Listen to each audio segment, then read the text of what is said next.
ನಮಸ್ಕಾರ ಸ್ಪರ್ಧಾ ಸ್ನೇಹಿತರೆ, ತಮಗೆಲ್ಲರಿಗೂ ಮಹಿಮಾ ಯೂಟ್ಯೂಬ್ ಚಾನಲ್ಗೆ ಆತ್ಮೀಯ ಸ್ವಾಗತ. ನಾನು ನಿಮ್ಮ ಮರಿಸ್ವಾಮಿ ಒಮ್ಮಲುಟಿ. ಸ್ನೇಹಿತರೆ, ಇವತ್ತು ನಾನು ನಿನ್ನೆ ನಡೆದಿರ್ತಕ್ಕಂಥ ಅಂದರೆ 14/12/2024 ನಡೆದಿರ್ತಕ್ಕಂಥ GTTC ಪ್ರಶ್ನೆ ಪತ್ರಿಕೆಯಲ್ಲಿನ ಮಾನಸಿಕ ಸಾಮರ್ಥ್ಯದ ಕ್ವಶನ್ಗಳನ್ನು ಇವತ್ತಿನ ಈ ತರಗತಿಯಲ್ಲಿ ನಾನು ಬಿಡಿಸ್ತಾ ಹೋಗ್ತೀನಿ.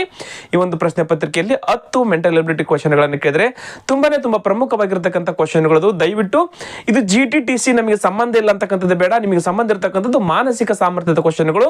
ಅದಕ್ಕೋಸ್ಕರ ಇಲ್ಲಿ ಬರ್ತಕ್ಕಂಥ 10 ಕ್ವಶನ್ಗಳ ಒಂದ್ಸಲ ನೋಡಿದ ಮೇಲೆ ನಿಮ್ಮ ಸ್ನೇಹಿತರೊಂದಿಗೆ ವಿಡಿಯೋನ ಹಂಚಿಕೊಡ್ರಿ ಅಂತ ಹೇಳ್ತಾ ಇವತ್ತಿನ ತರಗತಿಯನ್ನು ಪ್ರಾರಂಭ ಮಾಡ್ತಾ ಇದ್ದೀನಿ. Question number 1. ABCDEFGH ಎಂಬ 8 ವ್ಯಕ್ತಿಗಳು ಪರಸ್ಪರ ವಿರುದ್ಧವಾಗಿ 2 ಸಾಲುಗಳಲ್ಲಿ ಕುಳಿತಿದ್ದಾರೆ. ನೋಡ್ರಿ, ABCD ಅಂತಕ್ಕಂಥ 8 ಜನರಿದ್ದಾರೆ. ಒಂದು ಕಡೆಗೆ 4 ಜನ ಮತ್ತು ಅವರ ಅಪೋಸಿಟ್ 4 ಜನ ಕುಳಿತುಕೊಂಡಿದ್ದಾರೆ. ಅವ್ರು ಹೇಳಿದರೆ ಪ್ರತಿ ಸಾಲಿನಲ್ಲಿ 4 ಜನ ಇದ್ದಾರೆ. 2 ಸಾಲು ಕುಂತ ಅಪೋಸಿಟ್ ಅಲ್ಲಿ ಕುಂತ್ಕೊಂಡಿದ್ದಾರೆ. ಬಿ ಮತ್ತು ಸಿ ಪರಸ್ಪರ ಅಭಿಮುಖವಾಗಿ ಕುಳಿತಿದ್ದಾರೆ. ಸಿಯು ಡಿ ಮತ್ತು ಇಗಳ ನಡುವೆ ಕುಳಿತಿದ್ದಾರೆ. ಎಚ್ ಎಂಬುವರು ಇಯ ತಕ್ಷಣದ ಎಡಭಾಗದಲ್ಲಿ ಇದ್ದಾರೆ. ಎಚ್ ಮತ್ತು ಎಫ್ ವ್ಯಕ್ತಿಗಳು ಕರ್ಣೀಯವಾಗಿ ವಿರುದ್ಧ ಕುಳಿತಿದ್ದಾರೆ. ಜಿ ಮತ್ತು ಬಿ ವ್ಯಕ್ತಿಗಳು ಪರಸ್ಪರ ಹತ್ತಿರದಲ್ಲಿಲ್ಲ. ಹಾಗಾದ್ರೆ ಎ ಯ ಮುಂದೆ ಯಾರಿದ್ದಾರೆ? Seating arrangement question. ಇಲ್ಲಿ ಈ ಕಡೆ 4 ಜನ, ಹೌದಾ? ಇವರು ಈ ಕಡೆ ಮುಖ ಮಾಡಿ ಕುಳಿತಿದ್ದಾರೆ. ನೆಕ್ಸ್ಟ್ ಈ ಕಡೆ 4 ಜನ ಕುಳಿತುಕೊಂಡಿದ್ದಾರೆ. 1 2 3 4 ಜನ ಕುಳಿತುಕೊಂಡಿದ್ರೆ ಇವ್ರಿಗೆ ಅಪೋಸಿಟ್ ಆಗಿ ಕುಳಿತುಕೊಂಡಿದ್ದಾರೆ. ಹೌದಾ?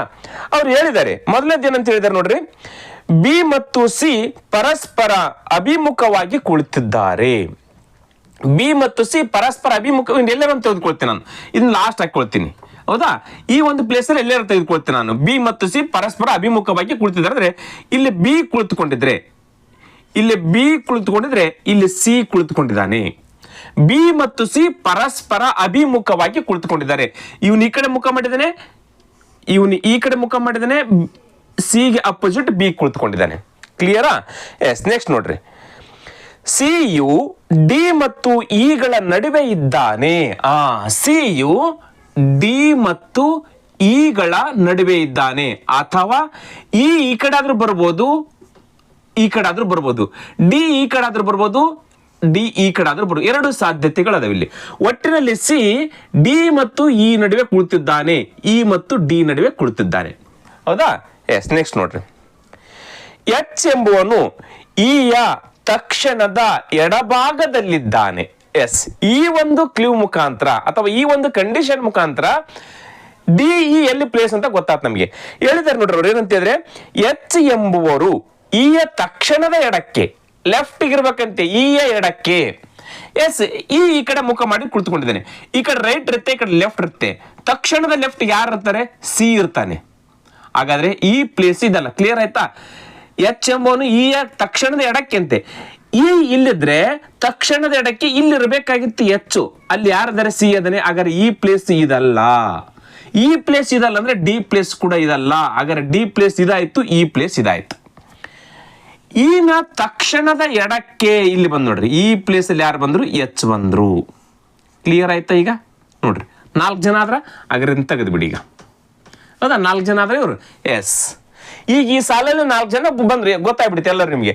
ಈಗ ಇನ್ನ ಇಲ್ಲಿ ಉಳಿದಿರ್ತಕ್ಕಂಥ 3 ವ್ಯಕ್ತಿಗಳು ಎಲ್ಲೆಲ್ಲಿ ಬರ್ತಾರೆ ಗೊತ್ತಾಗ್ಬೇಕು ನಮಗೆ. ಎಸ್. ಮುಂದೆ ನೋಡ್ರಿ, ಎಚ್ ಮತ್ತು ಎಫ್ ವ್ಯಕ್ತಿಗಳು ಕರ್ಣೀಯವಾಗಿ ವಿರುದ್ಧ ದಿಕ್ಕಿನಲ್ಲಿದ್ದಾರೆ. ನೋಡ್ರಿ, ಎಚ್ ಇಲ್ಲದನೆ, ಎಫ್ ಕರ್ಣೀಯ. ಕರ್ಣೀಯ ಅಂತಂದ್ರೆ ಹಿಂಗೆ, ಕರ್ಣೀಯ ಡಯಾಗ್ನಲ್, ಇಲ್ಲಿಂದ ಇಲ್ಲಿಗೆ ಇದು ಕರ್ಣೀಯ ಅಂತ ಕರಿತೀವಿ. ಈಗ ನೋಡ್ರಿ, ಇದೊಂದು ತ್ರಿಭುಜದಲ್ಲಿ ಈ ಭಾಗದಲ್ಲಿ ಹೇಳ್ತಾರೆ, ಅದಕ್ಕೆ ಕರ್ಣ ಅಂತ ಕರಿತೀವಿ. ಓರೆಯಾಗಿ ಹೇಳ್ತಕ್ಕಂಥದ್ದಿಲ್ಲ, ಕಾರಣ. ಅದೇ ರೀತಿಯಾಗಿ ಕರ್ಣೀಯವಾಗಿ ಇವರು ವಿರುದ್ಧದಲ್ಲಿ ಕುಳಿತಿದ್ದಾರೆ ಅಂತಂದ್ರಾಗ ಇಲ್ಲಿ ಎಚ್ ಕುಳಿತುಕೊಂಡಿದ್ರೆ ಇಲ್ಲಿ ಎಫ್ ಕುಳಿತುಕೊಂಡಿದ್ದಾನೆ. ಹೌದಾ? ಈ ಪ್ಲೇಸ್ ಎಫ್ ಎಂದು ಕೂಡ ಗೊತ್ತಾಯ್ತು. ಕ್ಲಿಯರ್ ಆಯ್ತಾ? ಎಸ್. ನೆಕ್ಸ್ಟ್ ನೋಡಿ, ಕರ್ಣೀಯವಾಗಿ ವಿರುದ್ಧವಾಗಿ ಕುಳಿತಿದ್ದಾರೆ. ಉಳಿತಕ್ಕಂಥ ಜಿ ಮತ್ತು ನೋಡ್ರಿ, ಜಿ ಮತ್ತು ಬಿಗಳು ಪರಸ್ಪರ ಹತ್ತಿರದಲ್ಲಿಲ್ಲ. ಇಲ್ಲಿ ಬಿ ಅದನೆ. ಜಿ ಮತ್ತು ಬಿಗಳು ಇಲ್ಲಿ ಬಂದ್ರೆ ಇರತಕ್ಕಂಥ ಪ್ಲೇಸ್ ಇವೆರಡೆ. ಜಿ ಮತ್ತು ಬಿ ಇಲ್ಲಿ ಪರಸ್ಪರ ಹತ್ತಿರ ಕುಳಿತುಕೊಂಡ್ಬಿಡ್ತಾರೆ. ಜಿ ಇಲ್ಲಿ ಕುಳಿತುಕೊಂಡ್ರೆ ಹಾಗಾದ್ರೆ ಜಿ ಪ್ಲೇಸ್ ಇದಲ್ಲ, ಜಿ ಪ್ಲೇಸ್ ಏನಾಗುತ್ತೆ? ಇದಾಗುತ್ತೆ. ಅವ್ರು ಏನಂತ ಹೇಳಿದ್ರು ಕಂಡೀಷನ್ ಅಲ್ಲಿ ಜಿ ಮತ್ತು ಬಿ ಪರಸ್ಪರ ಒಬ್ಬರಿಗೊಬ್ಬರು ಸಮೀಪ ಇಲ್ಲ ಅಂತ ಹೇಳಿದ್ದಾರೆ. ಆದ್ರೆ ಇಲ್ಲಿ ಕುಂತ್ರ ಸಮೀಪ ಆಗುತ್ತೆ, ಅದಕ್ಕೆ ಜಿ ಪ್ಲೇಸ್ ಏನಾಗುತ್ತೆ, ದ ರೈಟ್ ಪ್ಲೇಸ್ ಏನಾಗುತ್ತೆ, ಇದಾಗುತ್ತೆ ಜಿ ಇದ್ದು. ನೆಕ್ಸ್ಟ್ ಪರಸ್ಪರ ಹತ್ತಿರದಲ್ಲ ಎ ಯ ಮುಂದೆ ಯಾರಿದ್ದಾರೆ ಅಂತ ಕ್ವಶನ್ ಕೇಳಿದ್ರೆ, ಇಲ್ಲಿ ಉಳಿದಿರ್ತಕ್ಕಂಥ ವ್ಯಕ್ತಿ ಯಾರೀಗ ನೋಡ್ರಿ, ಏನೇ ಇಲ್ಲ, ಬಿ ಅದ, ಸಿ ಅದ, ಆಮೇಲೆ ಡಿ ಅದ, ಆಮೇಲೆ ಇ ಅದ, ಎಫ್ ಅದ, ಜಿ ಅದ, ಎಚ್ ಅದ. ಉಳಿದಿರ್ತಕ್ಕಂಥದ್ದು ಯಾರು, ಈ ಪ್ಲೇಸ್ ಅಲ್ಲಿ ಯಾರು ಬರ್ತಾರೆ, ಎ ಬರ್ತಾನೆ. ಹಾಗಾದ್ರೆ ಕ್ವಶನ್ ಕೇಳಿದ್ದೇನೀಗ, ಎ ಯ ಮುಂದೆ ಇರ್ತಕ್ಕಂಥ ವ್ಯಕ್ತಿ ಯಾರು ಅಂತ ಕ್ವಶನ್ ಕೇಳಿದರೆ, ಎ ಯ ಮುಂದೆ ಇರ್ತಕ್ಕಂಥ ವ್ಯಕ್ತಿ ಯಾರು, E is right answer. A ಯ ಮುಂದೆ ಯಾರಿದ್ರೆ ಈ ಕರೆಕ್ಟ್ ಆಗಿರ್ತಕ್ಕಂಥ ಉತ್ತರ ಆಯ್ಕೆ ಒಂದು ಸರಿಯಾಗಿರ್ತಕ್ಕಂಥದ್ದು. ಇಲ್ಲಿ ಕ್ಲಿಯರ್ ಆಯ್ತು. Yes, next question 2. ಒಬ್ಬ ವಿದ್ಯಾರ್ಥಿಯು 13 ಪ್ರಶ್ನೆಗಳಲ್ಲಿ 10 ಪ್ರಶ್ನೆಗಳನ್ನ ಪರೀಕ್ಷೆಯಲ್ಲಿ ಉತ್ತರಿಸಬೇಕಾಗಿದೆ. ಟೋಟಲ್ ಕ್ವಶನ್ 13 ಇದಾವೆ. ಆ 13 ಕ್ವಶನ್ಗಳಲ್ಲಿ ಎಷ್ಟು ಉತ್ತರಿಸಬೇಕಂತವನು 10 ಪ್ರಶ್ನೆಗಳಿಗೆ ಉತ್ತರಿಸಬೇಕು. ಇದು ಯಾವ ರೀತಿ ಕ್ವಶನ್ ಇದೆ ನೋಡ್ರಿ, ಇದು ಪ್ರೊಬಾಬಿಲಿಟಿ. 13 ಜನರಿದ್ದಾರೆ, ಆ 13 ಜನರಲ್ಲಿ 10 ಜನರು ಇರುವಂತೆ ಒಂದು ಕಮಿಟಿಯನ್ನ ರಚನೆ ಮಾಡಬೇಕು. ಅದರಲ್ಲಿ ಕನಿಷ್ಠ ಸ್ತ್ರೀಯರಿಷ್ಟಿರಬೇಕು, ಪುರುಷರಿಷ್ಟಿರಬೇಕು. ಹಾಗಾದ್ರೆ ಒಟ್ಟು ಸಾಧ್ಯತೆಗಳೆಷ್ಟು ಮಾಡಿರ್ತಾನೆ ಅದೇ ಕ್ವಶನ್. ಬಟ್ ಇದು ಪ್ರೊಬಬಿಲಿಟಿ ಅಲ್ಲ. ಅವ್ರ ಕ್ವಶನ್ ಅಲ್ಲಿ ಹೇಳಿದ್ರೆ ಸಂಭವನೀಯತೆಯನ್ನ ಕಂಡುಹಿಡಿಯಿರಿ ಅಂತ ಕ್ವಶನ್ ಕೇಳಿಲ್ಲ ಅವರು. ಲಾಸ್ಟ್ ಟೈಮ್ ಇದೇ ರೀತಿಯಾಗಿರ್ತಕ್ಕಂಥ ಕ್ವಶನ್ KS ಅಲ್ಲಿ ಕೇಳಿದ್ರು ಒಂದು ಕ್ವಶನ್.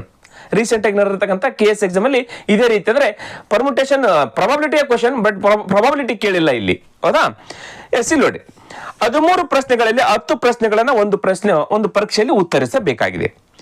ಅದರಲ್ಲಿ ಅವನು ಮೊದಲ 5 ಪ್ರಶ್ನೆಗಳಿಗೆ ಕನಿಷ್ಠ 4 ಪ್ರಶ್ನೆಗಳನ್ನು ಆಯ್ಕೆ ಮಾಡಲೇಬೇಕು. ಮೊದಲ 5 ಪ್ರಶ್ನೆಗಳಿಗೆ ಎಷ್ಟು ಪ್ರಶ್ನೆಗಳನ್ನು ಆಯ್ಕೆ ಮಾಡಿಕೊಳ್ಳಬೇಕು? ಕನಿಷ್ಠ 4. 4ಕ್ಕಿಂತ ಕಡಿಮೆ ಇಲ್ಲ, 4ಕ್ಕಿಂತ ಜಾಸ್ತಿ 5 ಯೂಸ್ ಉತ್ತರಿಸಬಹುದು. ಆದ್ರೆ ಕನಿಷ್ಠ ಮೊದಲ 5 ಕ್ವಶನ್ಗಳಿಗೆ ಕನಿಷ್ಠ 4, 5 ಕ್ವಶನ್ಗಳಲ್ಲಿ ಕನಿಷ್ಠ 4ಅನ್ನ ಉತ್ತರಿಸಲೇಬೇಕು. ಅಥವಾ ಇನ್ನೊಂದು ಸಾಧ್ಯತೆ ಏನಿದೆ, ಕನಿಷ್ಠ 4 ಅಂದ್ರೆ 5 ಕ್ವಶನ್ ಇದಾವಲ್ಲ, ಆ 5 ಕ್ವಶನ್ ಕೂಡ ಮೊದಲ 5 ಕ್ವಶನ್ ಕೂಡ ಉತ್ತರಿಸಬಹುದು. ಕನಿಷ್ಠ 4 ಅಂದ್ಮೇಲೆ 4 ಅಥವಾ 4ಕ್ಕಿಂತ ಹೆಚ್ಚಿಗಾಗುತ್ತೆ. ಕ್ಲಿಯರ್? ಇದು ಗೊತ್ತಾಯ್ತಿದು. ಈಗಾಗಲೇ ಕನಿಷ್ಠ ಒಬ್ಬ ಮಹಿಳೆ, ಕನಿಷ್ಠ 2 ಮಹಿಳೆ ಇರ್ಬೇಕಂತ ಹೇಳ್ತಾ ಇದ್ರು. ಕನಿಷ್ಠ 2 ಮಹಿಳೆ ಅಂತಂದ್ರೆ ಆ ಕಮಿಟಿಯಲ್ಲಿ 2 ಇರಬೇಕು. 2ಕ್ಕಿಂತ ಕಡಿಮೆ ಇರಂಗಿಲ್ಲ, 3 ಇರಬಹುದು, ಹೌದಾ? 4 ಜನ ಇರಬಹುದು. ಅದೇ ರೀತಿಯಾಗಿ ಇಲ್ಲಿ ಕನಿಷ್ಠ 4 ಜನ, 5 ಕ್ವಶನ್ ಇದಾವೆ, 4 ಉತ್ತರಿಸಬೇಕು, ಕನಿಷ್ಠ 4 ಉತ್ತರಿಸಬೇಕು, 3 ಉತ್ತರಿಸುವಾಗಿಲ್ಲ. 4ಕ್ಕಿಂತ ಜಾಸ್ತಿ 5 ಉತ್ತರಿಸಬಹುದು, ಹೌದು ತಾನೆ? ಕ್ಲಿಯರ್ ಆಯ್ತಿದು? ಎಸ್. ಈಗ ನೋಡಿ, ಈಗಿಲ್ಲ 5 ಕ್ವಶನ್ ಬಂದು ಟೋಟಲ್ 13 ಕ್ವಶನ್ಗಳು. ಇನ್ನು ಎಷ್ಟು ಕ್ವಶನ್ಗಳು ಉಳಿದವು? 8 ಕ್ವಶನ್ಗಳು ಉಳಿದವು. 8 ಕ್ವಶನ್ ಅಲ್ಲಿ ಎಷ್ಟು ಉತ್ತರಿಸಬೇಕು? ಇಲ್ಲಿ 4 ಉತ್ತರಿಸಿದ್ರೆ ಟೋಟಲ್ 10 ಆನ್ಸರ್ ಮಾಡಬೇಕು. ಇಲ್ಲಿ 4 ಆನ್ಸರ್ ಮಾಡಿದ್ರೆ ಇನ್ನ ಎಷ್ಟು ಆನ್ಸರ್ ಮಾಡ್ಬೇಕು? ಇಲ್ಲಿ 6 ಪ್ರಶ್ನೆಗಳಿಗೆ ಆನ್ಸರ್ ಮಾಡಬೇಕು. ಕ್ಲಿಯರ್ ಆಯ್ತಾ? ಎಸ್. ಈಗ ನೋಡಿ 5 ಪ್ರಶ್ನೆಗಳು ಉತ್ತರಿಸಿದ್ದಾಯ್ತು, ಇನ್ನು ಉಳಿದಿರ್ತಕ್ಕಂಥವು 8 ಪ್ರಶ್ನೆಗಳು ಉಳಿದವು. ಇಲ್ಲಿ 5 ಪ್ರಶ್ನೆಗಳಿಗೆ ಆನ್ಸರ್ ಮಾಡಿದ್ರೆ ಇನ್ನು 10 ಅಂತಂದ್ರೆ ಇಲ್ಲಿ ಕೂಡ 5 ಪ್ರಶ್ನೆಗಳಿಗೆ ಆನ್ಸರ್ ಮಾಡಬೇಕು. ಕ್ಲಿಯರ್ ಆಯ್ತು? ನೋಡಿ, ಇಷ್ಟೇ ಮುಗಿದೋಯ್ತು. ಈಗ ಇದನ್ನ ನಾವು ಸಂಕ್ಷಿಪ್ತ ಮಾಡಿಬಿಟ್ರೆ ಉತ್ತರ ಕ್ಲಿಯರ್. ಈಗ ನಿಮಗೆ ಗೊತ್ತಿರಬೇಕು 5C4 ಇದನ್ನ ಯಾವ ರೀತಿ ಉತ್ತರಿಸಬೇಕು. 5C4 ಅಂತಂದ್ರೆ 5 × 4 ಸಂಖ್ಯೆಗೆ ಬರೋವರೆಗೆ 3 × 2 4 ಆದವು ಇವು divided by 4 factorial 4 × 3 × 2 × 1. 4 3 2 cancel, 4 3 2 cancel, ಇಲ್ಲಿ 1 ಉಳಿತು, ಇಲ್ಲಿ 5 ಕ್ಯಾನ್ಸಲ್ ಮಾಡಿದ್ರೆ ಇದ್ರ ವ್ಯಾಲ್ಯೂ ಎಷ್ಟಾಗುತ್ತೆ? 5 ಆಯ್ತು. ಇಂಟು 8C6, 8C6 ಇದ್ರ ವ್ಯಾಲ್ಯೂ ಏನಾಗುತ್ತೆ? 8 × 7 × 6 × 5 × 4 × 3. ಇಲ್ಲಿ 8 6 ಬರೋವರೆಗೆ, 6 ಸಂಖ್ಯೆಗಳು ಬರೋವರೆಗೂ, 6 ಬರೋವರೆಗೂ 6 ಸಂಖ್ಯೆ 1 2 3 4 5 6 ಸಂಖ್ಯೆ ಅಥವಾ ಡಿವೈಡೆಡ್ ಬೈ ಇಲ್ಲಿ ಕೆಳಗಡೆ 6 ಇದೆಲ್ಲ 6 ಫ್ಯಾಕ್ಟೋರಿಯಲ್ ಅಂದ್ರೆ ಇದು 1 ಬರೋವರೆಗೂ 6 × 5 × 4 × 3 × 2 × 1 6543 ಅದಾ 6543 ಮುಗಿತಲ್ಲಿ. ಇಲ್ಲಿ 2 ಅದ, 2 ಒಂದಲೆ 2 4 8. ಕ್ಲಿಯರ್ ಆಯ್ತಾ? ಹಾಗಾದ್ರೆ 7 4 ಎಷ್ಟಾಗುತ್ತೆ? 28 ಆಯ್ತು. ಕ್ಲಿಯರ್ ಆಯ್ತಾ ಇದ್ರದ್ದು? Yes, is equal to next 5C5 ಅಂತಂದ್ರೆ ಏನಿರುತ್ತೆ? ಅದ್ರ ವ್ಯಾಲ್ಯೂ 1 ಇರುತ್ತೆ. 5C5 ಅಂದ್ರೆ ಎಷ್ಟು? ಇದ್ರ ವ್ಯಾಲ್ಯೂ 1. 5C0 ಅಂದ್ರೆ ಅದ್ರ ವ್ಯಾಲ್ಯೂ ಕೂಡ 1 ಇರುತ್ತೆ. ಈಗ ನೆಕ್ಸ್ಟ್ ನೋಡಿ, ಇಲ್ಲಿ 8C5 ಇದನ್ನ ಮಾಡ್ತೀವಿ ನೋಡ್ರಿ, ಬೇರೆ ಕಡೆಗೆ ಚೂಳ ಇಲ್ಲಾಂದ್ರೆ. ಎಸ್, 8C5 ಅಂದ್ರೆ 5 ಸಂಖ್ಯೆ ಬರೋವರೆಗೆ 8 × 7 × 6 × 5 × 4 5 ಸಂಖ್ಯೆ ಅಲ್ವಾ, ಡಿವೈಡೆಡ್ ಬೈ 5 ಫ್ಯಾಕ್ಟೋರಿಯಲ್ 5 × 4 × 3 × 2 × 1 5 4 5 4 3 2 6, ಈ 6 ಕ್ಯಾನ್ಸಲ್, 8 7 ಎಷ್ಟಾಗುತ್ತೆ? 56. ಮುಗೀತಾ? ಕ್ಲಿಯರ್. ಈಗ ನೋಡ್ರಿ, ಇಲ್ಲಿ 28 2 5 28 ಎಷ್ಟಾಗುತ್ತೆ? 140 ಆಯ್ತು. ಇಲ್ಲಿ ಎಷ್ಟು ಸಾಧ್ಯತೆಗಳು ನೋಡ್ರಿ, 5 ಪ್ರಶ್ನೆಗಳಲ್ಲಿ 4 ಪ್ರಶ್ನೆ, ಕನಿಷ್ಠ 4 ಪ್ರಶ್ನೆಗಳನ್ನು ಉತ್ತರಿಸಿದಾಗ 140 ಬಗೆಯಲ್ಲಿ ನಾವು ಉತ್ತರಿಸಬಹುದು. ಈಗ 5 ನಾವು ಮೊದಲ 5 ಪ್ರಶ್ನೆಗಳಿಗೆ 5 ಉತ್ತರಿಸಿದ್ರೆ, ಆಮೇಲೆ ಉಳಿದಿರ್ತಕ್ಕಂಥ 8 ಪ್ರಶ್ನೆಗಳಲ್ಲಿ 5 ಪ್ರಶ್ನೆಗಳು ಉತ್ತರಿಸಿದ್ರೆ 56 ಅಂದ್ರೆ 56 ವಿಧದಲ್ಲಿ ಉತ್ತರಿಸಬಹುದು. ಒಟ್ಟು ಎಷ್ಟು ವಿಧದಲ್ಲಿ ಉತ್ತರಿಸಿದಂಗೆ ಆಗ್ತದೆ ನೋಡ್ರಿ, 196 ಟೈಪ್ಸ್ ಅಲ್ಲಿ ಆ ಪ್ರಶ್ನೆಗಳಿಗೆ ನಾವು ಉತ್ತರಿಸಿದಂಗೆ ಆಗುತ್ತೆ. ದ ರೈಟ್ ಆನ್ಸರ್ 196 ಕರೆಕ್ಟ್ ಆಗಿರ್ತಕ್ಕಂಥ ಉತ್ತರ. ಇಲ್ಲಿ ಆಯ್ಕೆ ಎಲ್ಲಿದೆ? 196. ಎಸ್, ಆಯ್ಕೆ ಎಷ್ಟಲ್ಲಿದೆ? 196. ಎಸ್, ಆಯ್ಕೆ 2 ಕರೆಕ್ಟ್ ಆಗಿರ್ತಕ್ಕಂಥ ಉತ್ತರ. ಕ್ಲಿಯರ್? ಎಸ್, ಮುಂದಿನ ಕ್ವಶನ್ 3. ರೋಹಿತ್ ಮುಂಬೈಗೆ ತನ್ನ ಪ್ರಯಾಣವನ್ನ ಈ ಕೆಳಗಿನಂತೆ ಯೋಜಿಸಿದನು. ಅವನ ಒಟ್ಟು ದೂರದ 4/9 ಮಾರ್ಗವನ್ನು ವಿಮಾನದಲ್ಲಿ ಪ್ರಯಾಣಿಸುತ್ತಾನೆ, ಉಳಿದ 2/5 ಮಾರ್ಗವನ್ನು ರೈಲಿನಲ್ಲಿ ಪ್ರಯಾಣಿಸುತ್ತಾನೆ, ಉಳಿದ 400 ಕಿಲೋಮೀಟರ್ ದೂರವನ್ನು ಕಾರಿನಲ್ಲಿ ಪ್ರಯಾಣಿಸುತ್ತಾನೆ. ಹಾಗಾದರೆ ರೋಹಿತ್ ಮುಂಬೈಗೆ ಹೋಗಲು ಒಟ್ಟು ಎಷ್ಟು ದೂರವನ್ನು ಪ್ರಯಾಣಿಸಿದನು? Same question. ಈಗಾಗಲೇ ಒಬ್ಬ ವ್ಯಕ್ತಿ ತನ್ನ ಸಂಬಳದ ಭಾಗವನ್ನ ಖರ್ಚಿಗೆ, ಮನೆ ಬಾಡಿಗೆಗೆ, ಉಳಿದ ಭಾಗವನ್ನ ಮನೋರಂಜನೆಗೆ, ಉಳಿದ ಭಾಗವನ್ನ ತನ್ನ ಮನೆಯ ಖರ್ಚಿಗೆ, ಈ ರೀತಿ ಖರ್ಚು ಮಾಡಿದ ಮೇಲೆ ಕೊನೆಗೆ ಅವನಿಗೆ ಉಳಿತಾಯ ಆಗಿರ್ತಕ್ಕಂಥದ್ದು 600 ರೂಪಾಯಿ. ಹಾಗಾದ್ರೆ ಅವನು ಮನೋರಂಜನೆಗೆ ಖರ್ಚು ಮಾಡಿದ ಹಣ ಎಷ್ಟು ಅಂತೇಳಿ ಈಗಾಗಲೇ VAOದಲ್ಲಿ ಕ್ವಶನ್ ಕೇಳಿದ್ರು. ಸೇಮ್ ಕ್ವಶನ್ ಇದು. ಮುಂಬೈಗೆ ಎಷ್ಟೋ ದೂರ ಇದೆ, ಅದರಲ್ಲಿ 9ರಲ್ಲಿ 4 ಭಾಗದಷ್ಟು ವಿಮಾನದಲ್ಲಿ ಹೋಗ್ತಾನೆ. ಆಮೇಲೆ ಮತ್ತೇನು ಉಳಿಯುತ್ತಲ್ಲ, ಆ ಮಾರ್ಗದಲ್ಲಿ 5 ಭಾಗ ಮಾಡಿ 2 ಭಾಗದಷ್ಟು ರೈಲಲ್ಲಿ ಹೋಗ್ತಾನೆ. 5 ಭಾಗದಲ್ಲಿ 2 ಭಾಗ ಹೋದ್ರೆ ಉಳಿದಿರ್ತಕ್ಕಂಥದ್ದು 3 ಭಾಗ ಉಳಿಯುತ್ತೆ. ಆ 3 ಭಾಗನೇ 400 ಕಿಲೋಮೀಟರ್ ಆಗುತ್ತೆ. ಆ 400 ಕಿಲೋಮೀಟರ್ನ ಕಾರ್ನಲ್ಲಿ ಹೋಗ್ತಾನೆ. ಹಾಗಾದ್ರೆ ಟೋಟಲ್ ದೂರ ಎಷ್ಟು ಕಂಡುಹಿಡಿಬೇಕು? ಟೋಟಲ್ ದೂರ ಎಷ್ಟು ಅಂತ ಕಂಡುಹಿಡಿಬೇಕಂದ್ಬಿಟ್ರೆ ಇವು 3 ಕೂಡಿಸ್ಬಿಟ್ರೆ ಉತ್ತರ ತಪ್ಪಾಗುತ್ತೆ. ಯಾಕೆ ತಪ್ಪಾಗುತ್ತೆ ಅಂತಿದ್ರೆ, ಈ 2/5 ಉಳಿದ ಮಾರ್ಗದ ಭಾಗ. ಅದು ಉಳಿದಿರ್ತಕ್ಕಂಥ ವಿಮಾನ ಚಲಿಸಿ ವಿಮಾನದ ಪ್ರಯಾಣ ಮುಗಿದ ಮೇಲೆ ಉಳಿದಿರ್ತಕ್ಕಂಥ ಭಾಗ ಅದು. ಎಸ್, ಇರ್ಲಿ. ಈಗ ಇದನ್ನ ಸಿಂಪಲ್ ಆಗಿ ಯಾವ ರೀತಿ ಮಾಡ್ಬೇಕಂತ ಹೇಳಿದ್ರೆ, ಇಲ್ಲಿರ್ತಕ್ಕಂಥ ಛೇದದ ಲಸ ತೆಗಿಬೇಕು. ಎಷ್ಟಾಗುತ್ತೆ ನೋಡ್ರಿ, ಇಲ್ಲಿ 9 ಅದ, ಇಲ್ಲಿ 5 ಅದ. 9 ಮತ್ತು 5ರ ಲಸ ಏನಾಗುತ್ತೆ? 45 ಆಗುತ್ತೆ. ಎಷ್ಟಾಗುತ್ತೆ ಲಸ? 9 ಇಲ್ಲ 45. ಇದು 45 ಕಿಲೋಮೀಟರ್ ಅಂತ ಅನ್ಕೊಂಡ್ಬಿಡಿ. ಮುಂಬೈಗೆ ಇರ್ತಕ್ಕಂಥ ದೂರ ಎಷ್ಟು? 45 ಕಿಲೋಮೀಟರ್. ಹೌದಾ? ಅನ್ಕೋಬೇಕೀಗ ನಾವು ಅದನ್ನ ಯಾವ ರೀತಿ ಉತ್ತರ ಸಿಗುತ್ತೆ? ಟೋಟಲ್ ದೂರ ಎಷ್ಟು ಅವ್ನು ಚಲಿಸಿದ್ರೆ 45 ಕಿಲೋಮೀಟರ್. ಆ 45 ಕಿಲೋಮೀಟರ್ ಎಲ್ಲಿ ಕಂಪೇರ್ ಮಾಡ್ಬೇಕಂತಂದ್ರೆ ಇಲ್ಲಿ 400 ಕಿಲೋಮೀಟರ್ ಹೋಗ್ತೀರಿ, ಇದಕ್ಕೆ ಕಂಪೇರ್ ಮಾಡಿದ್ರೆ ನಮ್ಗೆ ಉತ್ತರ ಸಿಗ್ತತಿ. ಹೆಂಗ ನೋಡಿ, ಈಗ 45 ಕಿಲೋಮೀಟರ್ ಅದ. ಈಗ 45 ಕಿಲೋಮೀಟರ್ 4ರಲ್ಲಿ 9 ಭಾಗ ಮಾಡಿದ್ರೆ ಎಷ್ಟಾಗುತ್ತೆ? 9ರಲ್ಲಿ 4 ಭಾಗ ಮಾಡಿದ್ರೆ ಎಷ್ಟಾಗುತ್ತೆ? ಇಂಟು 45. 9 1 9 5 4 20 ಕಿಲೋಮೀಟರ್ ಕಾರ್ನಲ್ಲಿ ಹೋದ. ವಿಮಾನದಲ್ಲಿ ಹೋದ. 45 ಕಿಲೋಮೀಟರ್ 4/9 ಅಂದ್ರೆ 20 ಕಿಲೋಮೀಟರ್ ಆಯ್ತು. 20 ಕಿಲೋಮೀಟರ್ ಎದರಲ್ಲಿ ಹೋದವನು? ವಿಮಾನದಲ್ಲಿ ಹೋದ. ಟೋಟಲ್ 45 ಇತ್ತು. 45ರಲ್ಲಿ 20 ಕಿಲೋಮೀಟರ್ ಹೋಯ್ತು. ಎಷ್ಟು ಕಿಲೋಮೀಟರ್ ಹೋದ್ರು? ಇನ್ನ 25 ಕಿಲೋಮೀಟರ್ ಉಳಿತು. ಆ 25 ಕಿಲೋಮೀಟರ್ನ 5 ಭಾಗದಲ್ಲಿ 2 ಭಾಗ ರೈಲಲ್ಲಿ ಹೋಗ್ತಾನೆ. ಹಾಗಾದ್ರೆ ಉಳಿದಿರ್ತಕ್ಕಂಥ ಎಷ್ಟು? 25. ಹೌದು ತಾನೆ? 25 ಕಿಲೋಮೀಟರ್ ಉಳಿತು. ಈಗ 5 1 5 5 ಹಾಗಾದ್ರೆ 5 2 ಎಷ್ಟಾಯ್ತು? 10 ಕಿಲೋಮೀಟರ್ ಏನಾಯ್ತು? ಈಗ ರೈಲಿನಲ್ಲಿ ಹೋದ. ಕ್ಲಿಯರ್ ಆಯ್ತದ? ಇಲ್ಲಿ ತನಕ ಗೊತ್ತಾಯ್ತಾ? ಎಸ್. ಈಗ ಟೋಟಲ್ 45 ಕಿಲೋಮೀಟರ್. ಹೌದಾ? ಈ 45 ಕಿಲೋಮೀಟರ್ 20 ಕಿಲೋಮೀಟರ್ ವಿಮಾನದಲ್ಲಿ ಹೋದ. ಎಷ್ಟು ಕಿಲೋಮೀಟರ್ ಉಳಿತು? 25 ಕಿಲೋಮೀಟರ್ ಉಳಿತು. ಈ 25 ಕಿಲೋಮೀಟರ್ 5ರಲ್ಲಿ 2 ಭಾಗ ಮಾಡಿದಾಗ ಅದ್ರಲ್ಲಿ ಎಷ್ಟು ಭಾಗ ಹೋಯ್ತು? 10 ಕಿಲೋಮೀಟರ್ ರೈಲಿನಲ್ಲಿ ಹೋದ. ಎಷ್ಟು ಕಿಲೋಮೀಟರ್ ಉಳಿತೀಗ? 15 ಕಿಲೋಮೀಟರ್ ಉಳಿತು. ಆ 15 ಕಿಲೋಮೀಟರ್ ಅಂದ್ರೆ ಎಷ್ಟು? 400 ಕಿಲೋಮೀಟರ್ ಉಳಿದಿರ್ತಕ್ಕಂಥದ್ದು ತಾನೆ. ಹಾಗಾದ್ರೆ ನೋಡ್ರಿ, ಸಿಂಪಲ್ ಆಗಿ ಇಲ್ಲೇ ಹೇಳಿದ್ ನಾನು, ಅದಕ್ಕೋಸ್ಕರ 15 ಕಿಲೋಮೀಟರ್ ಉಳಿತು. ಆ 15 ಕಿಲೋಮೀಟರ್ ಉಳಿತಂದ್ರೆ ಕ್ವಶನ್ ನಲ್ಲಿ 400 ಕಿಲೋಮೀಟರ್ ಉಳಿತು. ಅದನ್ನ ಕಾರ್ನಲ್ಲಿ ಹೋಗ್ತಾನೆ. ಹೌದಾ? 15 ಕಿಲೋಮೀಟರ್ ಅಂದ್ರೆ 400 ಕಿಲೋಮೀಟರ್. ಹಾಗಾದ್ರೆ ಒಟ್ಟು ದೂರ ಎಷ್ಟೈತಿ? 45 ಕಿಲೋಮೀಟರ್ ಅಂದ್ರೆ ಎಷ್ಟು ನೋಡ್ರಿ. ಇಲ್ಲಿ ಕಂಪೇರ್ ಮಾಡಿಬಿಟ್ರೆ ಉತ್ತರ ಸಿಕ್ಬಿಡುತ್ತೆ ನಿಮಗೆ. 15 ಕಿಲೋಮೀಟರ್, ಇಲ್ಲಿ 15 ಕಿಲೋಮೀಟರ್ ಉಳಿತಾನೆ. 45 ತೆಗೆದುಕೊಂಡಾಗ 20 ಕಿಲೋಮೀಟರ್ ಫ್ಲೈಟ್ ಅಲ್ಲಿ ಹೋಗ್ತಾನೆ, 25 ಉಳಿತೆ. ಅದರಲ್ಲಿ 2/5 ಅಂದ್ರೆ 10 ಕಿಲೋಮೀಟರ್ ಆಗುತ್ತೆ. 25ರಲ್ಲಿ 10 ಅಂದ್ರೆ 15 ಕಿಲೋಮೀಟರ್ ಉಳಿತೆ. 15 ಕಿಲೋಮೀಟರ್ ಅಂದ್ರೆ 400 ಕಿಲೋಮೀಟರ್ ಉಳಿದಂಗೆ.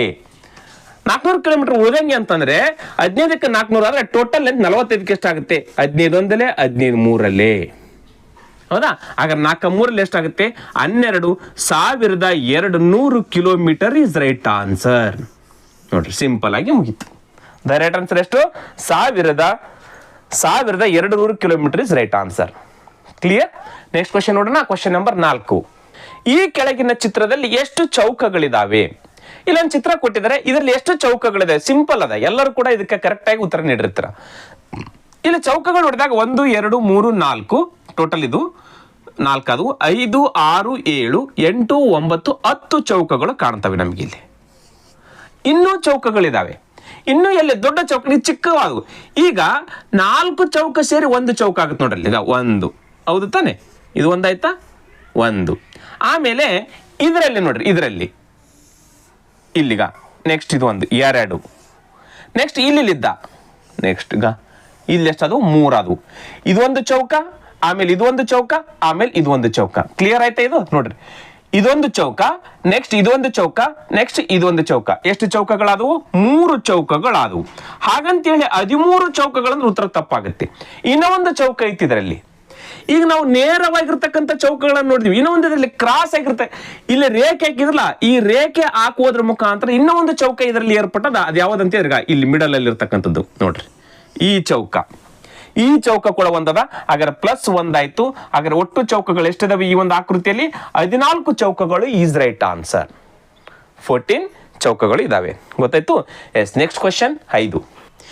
ಎ ಯು ಬಿ ನ ಸಹೋದರಿ, ಸಿ ಯು ಬಿ ನ ತಾಯಿ, ಡಿ ಯು ಸಿ ನ ತಂದೆ, ಇ ಯು ಡಿ ನ ತಾಯಿ. ಹಾಗಾದ್ರೆ ಎ ಯು ಡಿ ಗೆ ಹೇಗೆ ಸಂಬಂಧವನ್ನು ಹೊಂದಿದ್ದಾರೆ? ರಿಪೀಟೆಡ್ ಆಗಿರ್ತಕ್ಕಂಥ ಕ್ವಶನ್, ಯಾವುದೇ ಬದಲಾವಣೆ ಇಲ್ಲದ ಸುಮಾರು 2 ರಿಂದ 3 ಸಾರಿ PC ಗಳ ಎಕ್ಸಾಮ್ ಅಲ್ಲಿ ಕೇಳಿರ್ತಕ್ಕಂಥ ಕ್ವಶನ್ ಇದು. ಎ ಯು ಬಿ ನ ಸಹೋದರಿ. ಎ ಅಂತಕ್ಕಂಥವಳು ಬಿ ಅಂತಕ್ಕಂಥ ವ್ಯಕ್ತಿಯ ಸಹೋದರಿ. ಹಿಂಗಾಗ್ತೀನಿ ನಾನು. ಸಹೋದರಿ ಇತ್ತಂದ್ರೆ, ಹೆಂಗಸು ಇತ್ತಂದ್ರೆ ನಾನು ಸರ್ಕಲ್ ಹಾಕ್ತೀನಿ, ಪುರುಷರು ಇತ್ತಂದ್ರೆ ಚೌಕ ಹಾಕೋದ್ರ ಮುಖಾಂತರ, ಸಂಕೇತವನ್ನು ಹಾಕಿದ್ರ ಮುಖಾಂತರ ನಾವು ಗುರುತಿಸ್ಕೊಳ್ಬಹುದು. ಇದು ಸೇಮ್ ಜನರೇಷನ್ ಅನ್ನ ತೋರಿಸುತ್ತೆ. ಕ್ಲಿಯರಾ? ಎಸ್. ನೆಕ್ಸ್ಟ್ ನೋಡಿ, ಸಿ ಯು ಬಿ ನ ತಾಯಿ. ಬಿ ನ ತಾಯಿ ಯಾರಂತೆ? ಸಿ ಅಂತೆ. ತಾಯಿ ತಾನೇ ಕಿ. ಹಾಗಾದ್ರೆ ಹಿಂಗ ಸರ್ಕಲ್ ಹಾಕ್ತೀನಿ. ಈಗಿಲ್ಲಿ ಬಿಗೆ ತಾಯಿ ಆದ್ರೆ ಹೇಗೆ ಕೂಡ ಏನಾಗ್ತಾರೆ? ಹೇಗೆ ಕೂಡ ತಾಯಿ ಆಗ್ತಾಳೆ. ಇವರಿಬ್ರು ಸಹೋದರರು ಅಥವಾ ಸಹೋದರಿಯರು, ಒಟ್ಟಿನಲ್ಲಿ ಒಡ ಹುಟ್ಟಿದವರು. ಬಿ ನ ತಾಯಿ ಸಿ, ಹಾಗಾದ್ರೆ ಹೇಗೆ ತಾಯಿ ಕೂಡ ಸಿ ಆಗ್ತಾಳೆ. ನೆಕ್ಸ್ಟ್ ಡಿ ಯು ಸಿ ನ ತಂದೆ. ಸಿ ನ ತಂದೆ ಅಂತ. ಸಿ ನ ತಂದೆ ಯಾರಂತೆ? ಡಿ ಅಂತಕ್ಕಂಥ ವ್ಯಕ್ತಿ ಸಿ ನ ತಂದೆ ಅಂದಾಗ ಇದಕ್ಕೆ ನಾನು ಹಿಂಗೆ ಚೌಕ ಹಾಕ್ತೀನಿ. ಹೌದಾ? ಡಿ ಯು ಸಿ ನ ತಂದೆ. ನೆಕ್ಸ್ಟ್ ಇ ಯು ಡಿ ನ ತಾಯಿ. ನೋಡ್ರಿ, ಡಿ ನ ತಾಯಿ ಯಾರಂತೆ? ಇ. ಎಷ್ಟು ಜನರೇಷನ್ ಬಂದ್ವು ಇಲ್ಲ? ತಾಯಿ ಹಿಂಗ ಬಂತು. ಹೌದು ತಾನೆ? ಎಸ್. 1 2 3 4 ಜನರೇಷನ್ ಅದೇ ಇಲ್ಲಿ. ಈಗ ಇ ಯು ಡಿ ನ ತಾಯಿ. ಹಾಗಾದರೆ ಎ ಯು ಡಿ ಗೆ ಹೇಗೆ ಸಂಬಂಧಿ? ನೋಡ್ರಿ, ಎ ಯು ಡಿ ಗೆ ಏನಾಗಬೇಕು? ಕ್ವಶನ್ ಕೇಳಿದ್ದಾರೆ. ಡಿ ಗೆ ಏನಾಗಬೇಕು? ಈಗಿಲ್ಲೇ ಎಗೆ ಏನಾಗಬೇಕಂದಾಗ ಎ ಯ ತಾಯಿಯ ತಂದೆ ಅಜ್ಜ ಆಗ್ತಾನ. ಆಯ್ಕೆಯಲ್ಲಿ ಅಜ್ಜ ಕೊಡದ. ಬಟ್ ಕ್ವಶನ್ ಏನ್ ಕೇಳಿದ್ರೆ ಅದನ್ನ ಕರೆಕ್ಟ್ ಆಗಿ ನೋಡ್ಕೊಳ್ಬೇಕು. ಎ ಯು ಡಿ ಗೆ ಹೇಗೆ ಸಂಬಂಧಿ? ಡಿ ಗೆ ಏನಾಗಬೇಕಂತ ಕೇಳಿದಾಗ ಡಿ ಯ ಮಗಳ ಮಗಳು. ಅದ್ರ ಡಿ ಯ ಮಗಳು ಸಿ, ಸಿ ಯ ಮಗಳು ಎ. ಹಾಗಾದ್ರೆ ರೈಟ್ ಆನ್ಸರ್ ಏನಾಗುತ್ತೆ? ಮೊಮ್ಮಗಳು ಕರೆಕ್ಟ್ ಆಗಿರ್ತಕ್ಕಂಥ ಉತ್ತರ ಆಗುತ್ತೆ. ಹೌದು ತಾನೆ? ಮೊಮ್ಮಗಳು. ಅಥವಾ ಒಂದು ವೇಳೆ ಡಿ ಯು ಎಗೆ ಹೇಗೆ ಸಂಬಂಧಿ ಅಂತ ಕೇಳಿದಾಗ ಹೇಗೆ ಹೇಗೆ ಸಂಬಂಧಿ ನನಗೆ ಎ ಯ ತಾಯಿಯ ತಂದೆ ಅಜ್ಜ ಆಗ್ತಿತ್ತು. ಕ್ಲಿಯರ್ ಆಯ್ತಾ? ಬಟ್ ಇಲ್ಲಿ ಕೇಳಿರ್ತಕ್ಕಂಥ ಕ್ವಶನ್ ಏನು? ಡಿ ಗೆ ಹೇಗೆ ಸಂಬಂಧ? ಡಿ ಯ ಮಗಳು ಸಿ, ಸಿ ಯ ಮಗಳು ಬಿ, ಅದರ ಮಗಳ ಎ, ಅದರ ಮಗಳ ಮಗಳು ಮೊಮ್ಮಗಳು is right answer. Next question 6. 2 ಅಂಕೆಗಳ ಸಂಖ್ಯೆ, ಆ ಸಂಖ್ಯೆಯ ಅಂಕೆಗಳನ್ನ ಪರಸ್ಪರ ಬದಲಾಯಿಸುವ ಮೂಲಕ ಪಡೆದ ಸಂಖ್ಯೆಗಳ ನಡುವಿನ ವ್ಯತ್ಯಾಸ 27 ಆಗಿದೆ. ಹಾಗಾದ್ರೆ ಆ ಸಂಖ್ಯೆಗಳ ನಡುವಿನ ವ್ಯತ್ಯಾಸ ಏನು? ಕ್ವಶನ್ ಅರ್ಥ ಆಯ್ತಾ? ಇಲ್ಲಿ ನೋಡಿ, ಎರಡು ಅಂಕೆಯ ಸಂಖ್ಯೆ, ಯಾವುದೋ ಒಂದು ಸಂಖ್ಯೆ ತೆಗೆದುಕೊಳ್ರಿ. ಈಗ 54 ಅಂತ ತೆಗೆದುಕೊಳ್ತೀನಿ. ಎರಡು ಅಂಕೆಯ ಸಂಖ್ಯೆ ಅದು. ಈ ಸಂಖ್ಯೆಗಳನ್ನ ಪರಸ್ಪರ ಬದಲಾಯಿಸುವ ಮುಖಾಂತರ, ಬದಲಾಯಿಸುವಂದಾಗ 5 ಇದ್ದಲ್ಲಿ 4 ಹಚ್ಕೊಳ್ಬೇಕು, 4 ಇದ್ದಲ್ಲ ಅಂದ್ರೆ 54 ಇದ್ರೆ 45 ಹಚ್ಕೊಳ್ಬೇಕು ಬದಲಾಯಿಸುವ ಮುಖಾಂತರ. ಆಯ್ತಾ? ಆಗ ಆ ಪಡೆದ ನಡುವಿನ ವ್ಯತ್ಯಾಸ, ಹಾಗಾದ್ರೆ ಇದರ ನಡುವಿನ ವ್ಯತ್ಯಾಸ ಎಷ್ಟಾಗುತ್ತೆ? ಇಲ್ಲಿ 9 ಆಯ್ತು. ಹಾಗಾದ್ರೆ ಅಲ್ಲಿ ಎಷ್ಟೈತಂತೆ? 27 ಆಗುತ್ತಂತೆ. ಯಾವುದೋ ನಾನು ಎಕ್ಸಾಂಪಲ್ ತಗೊಂಡೇ 9 ಆಯ್ತು. ಯಾವುದೋ ಈ ತರನಾಗಿರ್ತಕ್ಕಂಥ ಎರಡು ಸಂಖ್ಯೆಗಳನ್ನ ಪರಸ್ಪರ ಅದಲು ಬದಲು ಮಾಡಿದಾಗ, ಅವೆರಡನ್ನ ಮೈನಸ್ ಮಾಡಿದಾಗ 27 ಆಗುತ್ತಂತೆ. 27 ಆಗುತ್ತಂತೆ. ಹಾಗಾದ್ರೆ ಆ ಎರಡೂ ಸಂಖ್ಯೆಗಳ ನಡುವಿನ ವ್ಯತ್ಯಾಸವೇನು? ಹಾಗಾದ್ರೆ ಈ ಎರಡು ಸಂಖ್ಯೆಗಳ ನಡುವಿನ ವ್ಯತ್ಯಾಸವೇನಂತ ಕ್ವಶನ್ ಕೇಳಿದ್ದಾರೆ. ಈ ಎರಡು ಸಂಖ್ಯೆಗಳ ನಡುವಿನ ವ್ಯತ್ಯಾಸ, ಈ ಎರಡು ಸಂಖ್ಯೆ ನಡುವಿನ ವ್ಯತ್ಯಾಸ ಎಷ್ಟೈತಿ? ಇಲ್ಲೇ 1 ಐತಿ. ಇಲ್ಲಿ ಏನೈತಿ? 1 ಐತಿ. ಇಲ್ಲೇ ಉತ್ತರ ಗೊತ್ತಾಗುತ್ತೆ ನಿಮಗೆ. 9 ವ್ಯತ್ಯಾಸ ಇದ್ದಾಗ ಸಂಖ್ಯೆಗಳ ನಡುವಿನ ವ್ಯತ್ಯಾಸ 1 ಇರುತ್ತೆ. ನೋಡ್ರಿ, ಇಲ್ಲೇ ಉತ್ತರ ಗೊತ್ತಾಗುತ್ತೆ ನಿಮಗೆ. 9 ವ್ಯತ್ಯಾಸ ಇದ್ದಾಗ ಆ ಎರಡು ಸಂಖ್ಯೆ ನಡುವಿನ ವ್ಯತ್ಯಾಸ 1 ಅದ. ಹಾಗಾದ್ರೆ 27 ವ್ಯತ್ಯಾಸ ಇದ್ದಾಗ ಆ ಎರಡು ಸಂಖ್ಯೆ ನಡುವಿನ ವ್ಯತ್ಯಾಸ ಎಷ್ಟಿರುತ್ತೆ? 9 ಒಂದಲೆ 9 ಮೂರಲೆ. 1 ಸೆಕೆಂಡ್ ಒಳಗಡೆ ಎರಡು ಸಂಖ್ಯೆಗಳ ನಡುವಿನ ವ್ಯತ್ಯಾಸ ಎಷ್ಟಿರುತ್ತೆ? 3 ಇರುತ್ತೆ. ಯಾವುದೇ ಸಂಖ್ಯೆ ತಗೊಳ್ರಿ, ಆ ನಡುವಿನ ವ್ಯತ್ಯಾಸ 3 ಇತ್ತಂತಂದ್ರೆ ಅವೆರಡು ಅದಲು ಬದಲು ಮಾಡಿ ಬರೆದಾಗ ವ್ಯತ್ಯಾಸ 27 ಇರುತ್ತೆ. ಎಕ್ಸಾಂಪಲ್ ತೆಗೆದುಕೊಳ್ತೀನಿ ನಾನು. ಯಾವುದು ತೆಗೆದುಕೊಳ್ರಿ? ಈಗ 2 ತೆಗೆದುಕೊಳ್ತೀನಿ. 2 3 ವ್ಯತ್ಯಾಸ ಅಂದ್ರೆ 5, 22 ಆಗ್ತದೆ. ಇದನ್ನ ಅದಲು ಬದಲು ಮಾಡಿ ಬರೆದಾಗ ಎಷ್ಟಾಗುತ್ತೆ? 52 ಆಗುತ್ತೆ.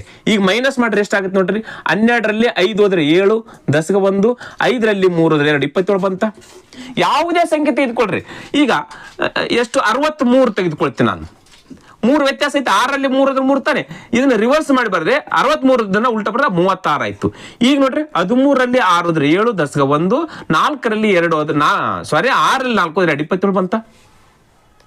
ಈ ತರನಾಗಿ ವ್ಯತ್ಯಾಸ 1 ಇತ್ತಂತಂದ್ರೆ ನೋಡ್ರಿ, ಆ ಎರಡು ಸಂಖ್ಯೆಗಳ ನಡುವಿನ ವ್ಯತ್ಯಾಸ 1 ಇದ್ರೆ ಆ ಸಂಖ್ಯೆಗಳನ್ನ ಅದಲು ಬದಲು ಮಾಡಿ ಬರೆದಾಗ ವ್ಯತ್ಯಾಸ 9 ಇರುತ್ತೆ. ಆ ಸಂಖ್ಯೆಗಳ ನಡುವಿನ ವ್ಯತ್ಯಾಸ, ಅಂಕೆಗಳ ನಡುವಿನ ವ್ಯತ್ಯಾಸ 1 ಇದ್ರೆ 9 ಆಯ್ತು, 2 ಇದ್ರೆ 18 ಇರುತ್ತೆ, 3 ಇದ್ರೆ, ಈಗ ಇಲ್ಲಿ 3 ಇದ್ರೆ 27 ಇರುತ್ತೆ. ಹೌದಾ ತಾನೆ? ಎರಡು ಸಂಖ್ಯೆಗಳ ನಡುವಿನ ವ್ಯತ್ಯಾಸ 1 ಇದ್ರೆ 9 ಬಂತು ವ್ಯತ್ಯಾಸ. ಈಗ 2 ತೆಗೆದುಕೊಳ್ತೀನಿ. 2 ಯಾವ್ದಾರು ಒಂದು ತೆಗೆದುಕೊಳ್ರಿ. 64 ಇದೆ. ಈ ಎರಡು ಸಂಖ್ಯೆ ನಡುವಿನ ವ್ಯತ್ಯಾಸ ಎಷ್ಟದ? 2 ಅದ. ಇದನ್ನ ಉಲ್ಟಾ ಮಾಡಿ ಬರೆದ್ರೆ 46 ಆಗುತ್ತೆ. ವ್ಯತ್ಯಾಸ ನೋಡ್ರಿ ಎಷ್ಟು ಬರುತ್ತೆ? 18. ನೋಡ್ರಿ, 14ರಲ್ಲಿ 6 ಹೋದ್ರೆ 8, 10ಗೆ ಬಂತು 1, 6ರಲ್ಲಿ 5 ಹೋದ್ರೆ 1, 18 ಬಂತ. ನೋಡ್ರಿ, ಈ ರೀತಿಯಾಗಿ ಇವುಗಳ ನಡುವಿನ ವ್ಯತ್ಯಾಸ 2 ಇದ್ರೆ ಆ ಸಂಖ್ಯೆಗಳನ್ನ ಅದಲು ಬದಲು ಮಾಡಿ ಬರೆದಾಗ ವ್ಯತ್ಯಾಸ 18 ಇರುತ್ತೆ. ಆ ಅಂಕೆಗಳ ನಡುವಿನ ವ್ಯತ್ಯಾಸ 3 ಇದ್ರೆ ಅವುಗಳನ್ನ ಅದಲು ಬದಲು ಮಾಡಿ ಬರೆದ್ರೆ ಅವುಗಳ ನಡುವಿನ ವ್ಯತ್ಯಾಸ ಎಷ್ಟಿರುತ್ತೆ? 27 ಇರುತ್ತೆ. ಈಗ 2 ಎಕ್ಸಾಂಪಲ್, ಇನ್ನ ಬೇಕಾದಷ್ಟು ಎಕ್ಸಾಂಪಲ್ ತೆಗೆದುಕೊಳ್ರಿ. 74 3 ಐತೆ, ಇದನ್ನ 47 ಬರ್ರಿ, ರಿವರ್ಸ್ ಮಾಡಿ ಬರ್ರಿ. 14ರಲ್ಲಿ 7 ಹೋದ್ರೆ 7, 1 ಉಳಿತು, 5 ಆಯ್ತು, 7ರಲ್ಲಿ 5 ಹೋದ್ರೆ 27 ಬಂತ. ಇದೇ ರೀತಿಯಾಗಿ ನಾವು ಬರೀಬಹುದು. ಕ್ಲಿಯರ್? Next question 7. ಒಂದು ತಿಂಗಳಿನ 4ನೆಯ ಶನಿವಾರ 22ನೇ ದಿನವಾದರೆ ಆ ತಿಂಗಳಿನ 13ನೇ ದಿನ ಯಾವ ವಾರವಾಗಿರುತ್ತೆ? ನೋಡ್ರಿ, ಯಾವುದೋ ಒಂದು ತಿಂಗಳಿನ 22ನೇ ದಿನ ಶನಿವಾರ, ಅದು 4ನೇ ಶನಿವಾರ ಅಂತೆ. ಎಷ್ಟನೇ ಶನಿವಾರ ಆಗಿರಲಿ, ನಮಗೆ ಬೇಕು 22ನೇ ದಿನ ಶನಿವಾರದ. ಹಾಗಾದ್ರೆ 13ನೇ ದಿನ ಯಾವುದಾಗಿರುತ್ತೆ?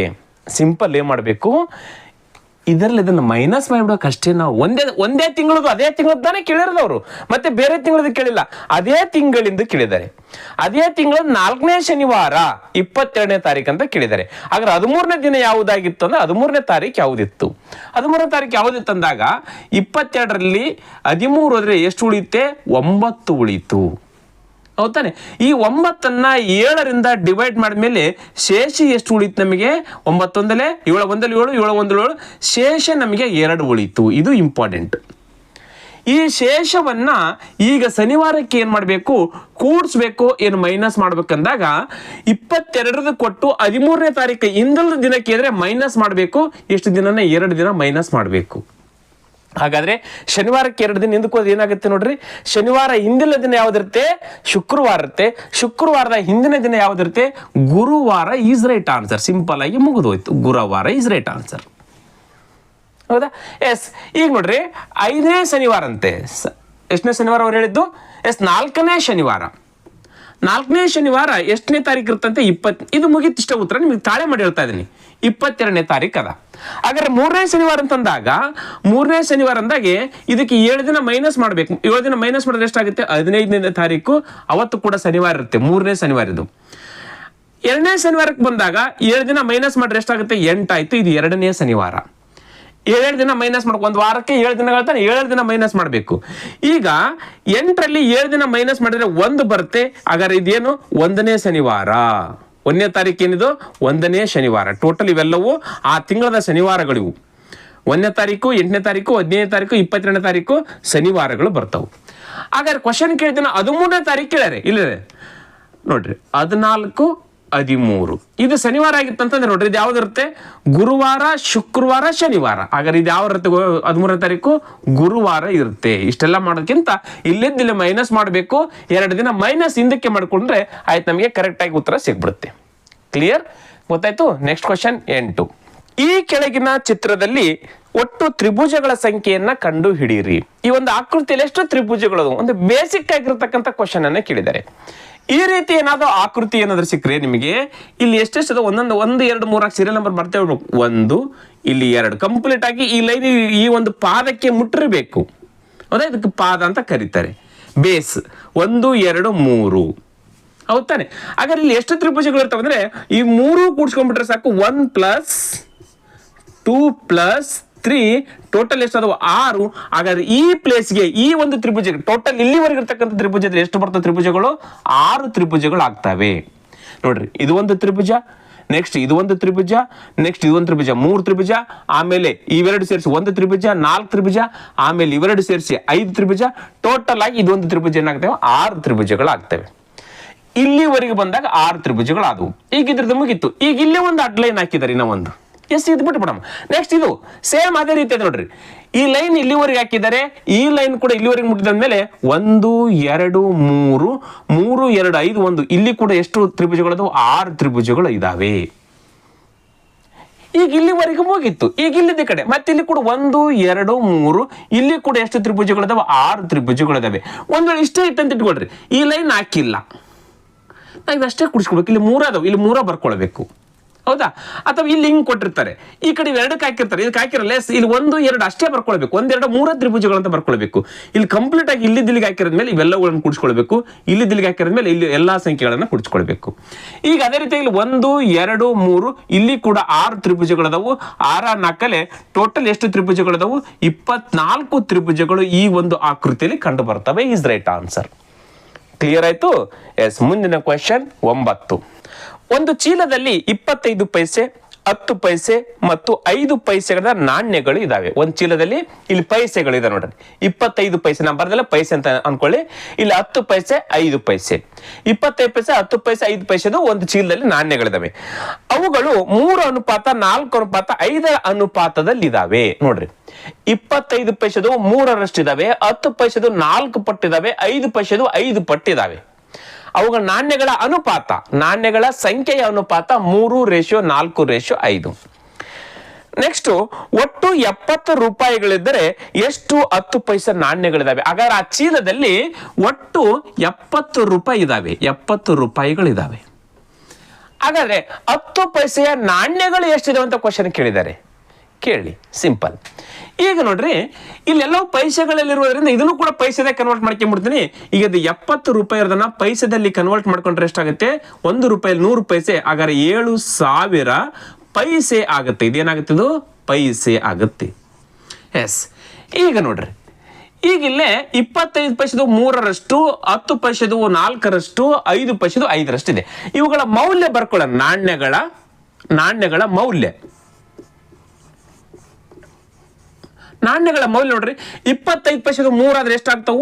75 ಪೈಸೆ ಆಗುತ್ತೆ. ಹೌದಾ? ಪೈಸೆ 75 ಪೈಸೆ ಆಗುತ್ತೆ. 10 ಪೈಸೆದು 4 ಆದ್ರೆ ಎಷ್ಟಾಗ್ತಾವು? 40 ಪೈಸೆ ಆಗುತ್ತೆ. 5 ಪೈಸೆದು 5 ಆದ್ರೆ ಎಷ್ಟಾಗುತ್ತೆ? 25 ಪೈಸೆ ಆಗುತ್ತೆ. ಹೌದು ತಾನೆ? ಸಿಂಪಲ್ ಆಗಿ ಸಿಕ್ತಾ? ಹಾಗಾದ್ರೆ ಇಲ್ಲಿ ಒಟ್ಟು ಪೈಸೆಗಳಿದಾವೆ 77,000 ಒಟ್ಟು ಪೈಸೆಗಳಿದಾವೆ. ಹಾಗಾದ್ರೆ ರೇಷಿಯೋದ ಮುಖಾಂತರ ತೆಗೆದುಕೊಂಡಾಗ ಒಟ್ಟು ಎಷ್ಟು ಪೈಸೆಗಳಿದೆ ನೋಡ್ರಿ? 75 ಒಂದು 25 100 ಆಗುತ್ತೆ. 100 ಇದು ಒಂದು 40 140 ಪೈಸೆಗಳಾಗ್ತಾರೆ. ಆ 140ರಿಂದ 7,000ಕ್ಕೆ ಡಿವೈಡ್ ಮಾಡಬೇಕು. ಕ್ಲಿಯರ್ ಆಯ್ತು? ಇದು ಒಟ್ಟು ಪೈಸೆಗಳು 700. ಹಾಗಾದ್ರೆ ರೇಷಿಯೋದ ಪ್ರಕಾರ ಒಟ್ಟು ಪೈಸೆಗಳು ಎಷ್ಟಾದವು? 25 40 ಒಂದು 20 ಸೇರಿಸಿ 140 ಆಯ್ತು. 140ರಿಂದ 7,000ಕ್ಕೆ ಡಿವೈಡ್ ಮಾಡಬೇಕು.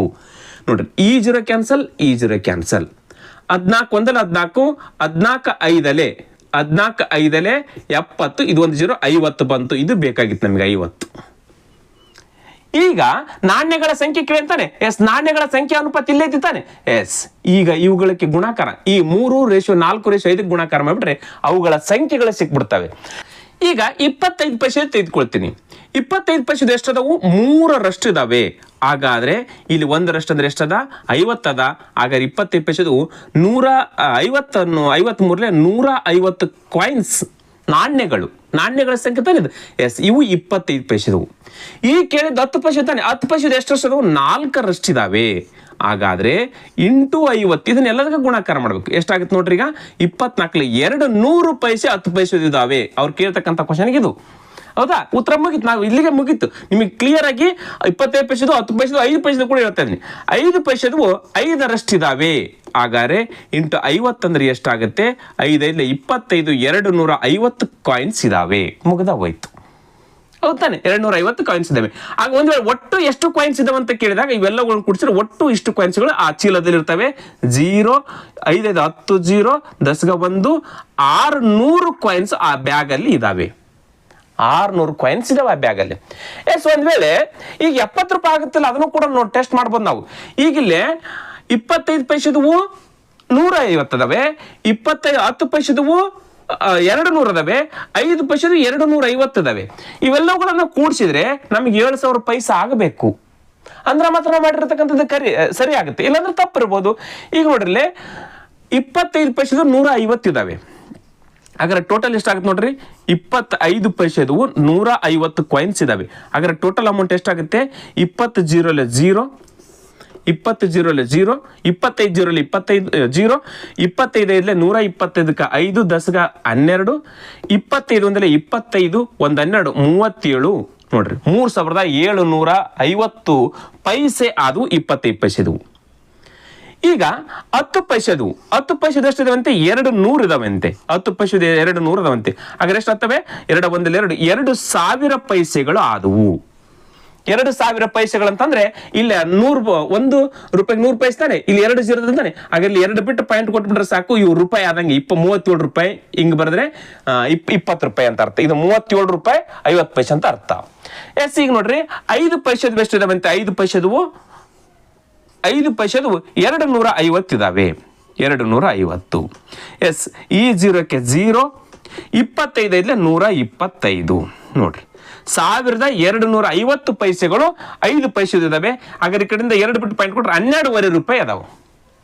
ಈಗ ಇವು 3 ಕೂಡಿಸ್ರಿ 70 ರೂಪಾಯಿ ಆಗುತ್ತೆ ನೋಡ್ರಿ. 37.5 ಇದು ಒಂದು 12.5. 37.5 ಒಂದು 12.5 ಎಷ್ಟಾಗುತ್ತೆ? 50 ರೂಪಾಯಿ ಆಯ್ತು. ಹೌದಾರೆ? 37 ಇದೊಂದು 12 49 ಇದೊಂದು ಅರ್ಧ 50 ರೂಪಾಯಿ ಆಯ್ತು. 50 ರೂಪಾಯಿ ಇದೊಂದು 20 ರೂಪಾಯಿ 70 ರೂಪಾಯಿ ಆಯ್ತಾ? ನೋಡ್ರಿ, ಇಷ್ಟು ಈಸಿಯಾಗಿ ಕೂಡ ನಾವು ಲೆಕ್ಕ ಹಾಕ್ಬೋದು. ಒಂದೇ ಹಿಂಗನು ಕ್ವಶನ್ ಕೇಳ್ಬೋದು. 25 ಪೈಸೆ ಎಷ್ಟು ನಾಣ್ಯಗಳಿದಾವೆ ಅಂತ ಕೇಳಿದ್ರೆ 150 ನಾಣ್ಯಗಳು ಅಂತ ಹೇಳ್ಬೇಕು. ಅಥವಾ 25 ಪೈಸೆ ಎಷ್ಟು ಮೌಲ್ಯ ಇದೆ ಅಂತ ಕೇಳಿದ್ರೆ 37.5 ರೂಪಾಯಿ ಅಂತ ಹೇಳ್ಬೇಕು. ಮೌಲ್ಯ ಇದು. ಹೌದಾ? 5 ಪೈಸೆದು ಎಷ್ಟು ಮೌಲ್ಯ ಇದೆ ಅಂತ ಕೇಳಿದ್ರೆ 12.5 ರೂಪಾಯಿ ಇದಾವೆ. ನಾಣ್ಯಗಳು ಕೇಳಿದ್ರೆ 250 ನಾಣ್ಯಗಳಿದಾವೆ. ಈಗ ಇಲ್ಲಿ ಕ್ವಶನ್ ಕೇಳಿದ್ರು 10 ಪೈಸೆ ನಾಣ್ಯಗಳ ಸಂಖ್ಯೆ ಕೇಳಿದ್ರೆ 10 ಪೈಸೆ ನಾಣ್ಯಗಳ ಸಂಖ್ಯೆ 200 ಆಗುತ್ತೆ. ಅದ್ರ ಮೌಲ್ಯ ಎಷ್ಟಾಗುತ್ತೆ? 20 ರೂಪಾಯಿ ಆಗುತ್ತೆ. ಕ್ಲಿಯರ್? ಎಸ್, ಕೊನೆಯ ಕ್ವಶನ್ ನೋಡೋಣ. Question number 10. ಒಂದು ಚೌಕ ಮತ್ತು ವಜ್ರಾಕೃತಿ ಒಂದೇ ಪಾದದ ಮೇಲೆ ನಿಂತರೆ ಚೌಕ ಮತ್ತು ವಜ್ರಾಕೃತಿಯ ವಿಸ್ತೀರ್ಣಗಳ ಅನುಪಾತ ಅಂತ ಕ್ವಶನ್ ಕೇಳಿದ್ರೆ, ಚೌಕ ಮತ್ತು ವಜ್ರಾಕೃತಿ ಅಂತ ಕೇಳಿದ್ರೆ, ಒಂದು ಚೌಕ ಮತ್ತು ವಜ್ರಾಕೃತಿ ಒಂದೇ ಪಾದದ ಮೇಲೆ ನಿಂತರೆ ನೋಡ್ರಿ, ಇದು ಒಂದು ಚೌಕ. ಈ ಚೌಕದ ಪಾದ ಇದು. ಹೌದಾ? ಈ ಪಾದದ ಮೇಲೆ ಒಂದು ವಜ್ರಾಕೃತಿ ನಿಂತಿದಂತೆ. ಇದು ಆಕ್ಚುಲಿ ಸಮಾಂತರ ಚತುರ್ಭುಜ ಆಗುತ್ತೆ. ಸಮಾಂತರ ಚತುರ್ಭುಜ, ಇದೀಗ ವಜ್ರಾಕೃತಿ. ಈ ಚೌಕ ಮತ್ತು ಈ ವಜ್ರಾಕೃತಿಯ ನಡುವಿನ ಅನುಪಾತ, ವಿಸ್ತೀರ್ಣದ ಅನುಪಾತ ಏನಂತ ಕ್ವಶನ್ ಕೇಳಿದರೆ, ಸ್ನೇಹಿತರೆ ಇದು ಎಲ್ಲರೂ ಒಂದಕ್ಕಿಂತ ಹೆಚ್ಚು ಅಂತ ಹೇಳ್ತಾ ಇದ್ರೆ ಇದ್ರ ಬಗ್ಗೆ ನನ್ಗೆ ಕ್ಲಿಯರ್ ಆಗಿ ಗೊತ್ತಾಗ್ತಾ ಇಲ್ಲ. ಯಾಕಂತ ಹೇಳಿದ್ರೆ ಚತುರ್ಭುಜದ ವಿಸ್ತೀರ್ಣ ಕಂಡಿಡ್ತಕ್ಕಂಥ ಸೂತ್ರನೇ ಬೇರೆ ಇದೆ, ವಜ್ರಾಕೃತಿಯ ವಿಸ್ತೀರ್ಣವನ್ನ ಕಂಡಿಡ್ತಕ್ಕಂಥ ಸೂತ್ರನೇ ಬೇರೆ ಇದೆ. ಆದ್ರೂ ಕೂಡ ಇಲ್ಲಿ ಇದಕ್ಕಿಂತ ಇದು ಕಡಿಮೆ ಬರುತ್ತೆ ವಜ್ರಾಕೃತಿದು. ಚೌಕದ ಆಕೃತಿ, ಚೌಕದ ವಿಸ್ತೀರ್ಣ ಜಾಸ್ತಿ ಇರುತ್ತೆ, ಅದಕ್ಕೋಸ್ಕರ ಒಂದಕ್ಕಿಂತ ಹೆಚ್ಚು ಅಂತ ಇದೆ ಆನ್ಸರ್. ಅದು ಕ್ಲಿಯರ್ ಆಗಿ ನಾನು ಬಿಡಿಸಕ್ ಬರ್ತಾ ಇಲ್ಲ. ಹೇಳಿದ್ರು ಕೂಡ ನನಗೆ ಅದನ್ನ ಯಾವ ರೀತಿ ನಿಮಗೆ ಪ್ರೆಸೆಂಟೇಷನ್ ಮಾಡ್ಬೇಕಂತ ಗೊತ್ತಾಗದ ಕಾರಣ ಅದನ್ನ ಹಂಗೆ ಬಿಡ್ತಾ ಇದ್ದೀನಿ ಸ್ನೇಹಿತರೆ. ಯಾರಾದರೂ ತಿಳಿಸಿದ್ರೆ ಅಥವಾ ಅದು ನನಗೆ ಕ್ಲಿಯರ್ ಆಗಿ ಸರಳವಾಗಿ ನಿಮ್ಗೆ ಹೇಳಲಿಕ್ಕೆ ಬಂದಾಗ ಆ ಕ್ವಶನ್ ಅನ್ನ ತೆಗೆದುಕೊಂಡು ನೆಕ್ಸ್ಟ್ ಕ್ಲಾಸಲ್ಲಿ ಹೇಳ್ತಾ ಹೋಗ್ತೀನಿ. ಕ್ಲಿಯರ್ ಸ್ನೇಹಿತರೆ, ಇಲ್ಲಿವರೆಗೆ ನಾನು ಈ 9 ಕ್ವಶನ್ಗಳನ್ನ ಇವತ್ತಿನ ತರಗತಿಯಲ್ಲಿ ಬಿಡಿಸಿದ್ದೀನಿ. ಎಲ್ಲಾ ಕ್ವಶನ್ ನೋಡಿರ್ತೀರ, ನೋಡಿದ ಮೇಲೆ ನಿಮ್ಮ ಸ್ನೇಹಿತರೊಂದಿಗೆ ಹಂಚಿಕೊಡ್ರಿ ಅಂತ ಹೇಳ್ತಾ ಇವತ್ತಿನ ತರಗತಿಯನ್ನು ಮುಗಿಸ್ತಾ ಇದ್ದೀನಿ. ನಮಸ್ಕಾರ.